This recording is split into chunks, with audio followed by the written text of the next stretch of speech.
I talked about Greeley Forward some during the campaign for the regular election, but this stuff's getting even crazier. So let's take a look at Greeley Forward, the people behind No on 1A that just want us to believe that they love Greeley.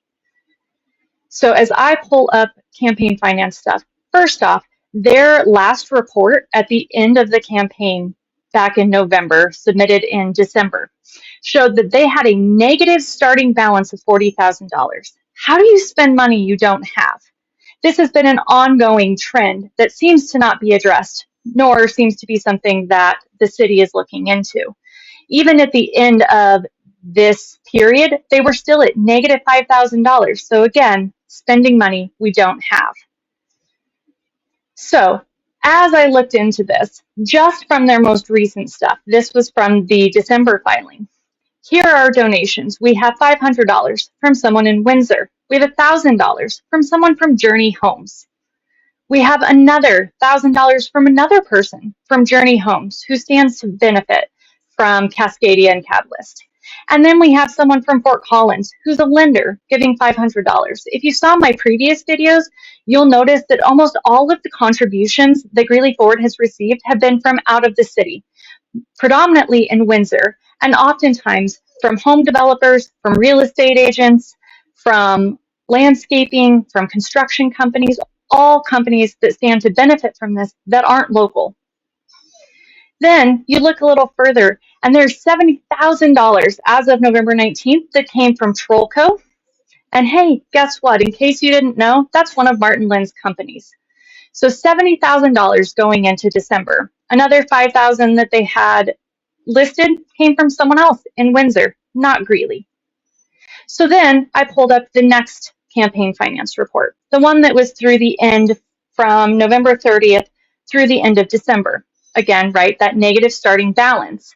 But they received a pretty sizable donation from Napo's CTR LLC, which is in Windsor, for $37,295. Well, I did some investigating.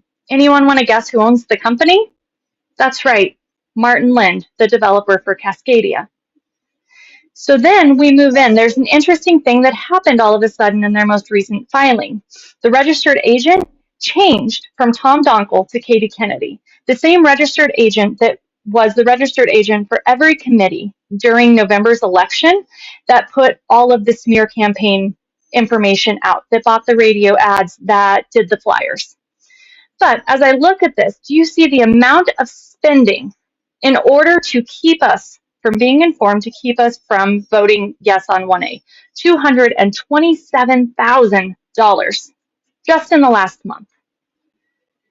And pull it up, and none other than Napo CTR. Wait, we know that company, right? Martin Lynn's, another $100,000 donation. But there's more. In addition to that, as I looked at their expenses, something really interesting came up. We see Thomas Donkle, the old registered agent, being paid $11,000 for 1 month's worth of consulting. We know Tom Donkle and his wife, as they've been really active in trolling people online, saying unkind things, showing up to the press conferences. Now, what makes this even more interesting is I just spoke to a community member who spoke with Tom and Elizabeth here very recently, asked them point blank, and he was told that there is no one who's paying them. But it's right here in the campaign finance reports. Now, not to mention that in addition to all of this, what I have found is on Greeley Forward social media, they are hiding comments and blocking people who show any dissent, who question them in any way. My comments were hidden because I simply asked for the source, because I've not seen the information that they're presenting. They've acknowledged that they're doing this, and yet they also show up on posts all across the city, other members trolling them, attacking, saying unkind things, being snarky, being disrespectful. So I have to ask again, is this actually about Greeley? When you look at the amount of money being poured into this campaign to convince us to vote no, what does that tell you about whose interest this is about?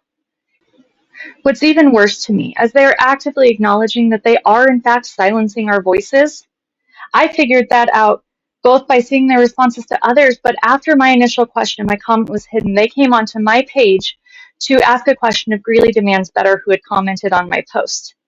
I wrote back, I will acknowledge I was snarky around the fact that it was so nice for them to be on my page as they were silencing those other voices. And they said that their page wasn't for people to come on and anyone else to spread misinformation. I clarified that all I did was ask for their sources, to which they sent me back to Greeley Forward's website. But what's worse than Greeley Forward actively working to silence our voices, being funded by out-of-town interests and those that are tied to Martin Lind and the success of this development for their own personal gains, not Greeley, is that our city is coordinating with the No on 1A Greeley Forward group.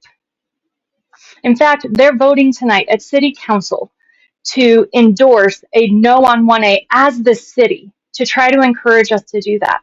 Why would our city officials who work for us be supporting a company that is actively silencing our voices and trying to make it look like there isn't opposition? That doesn't sit right with me.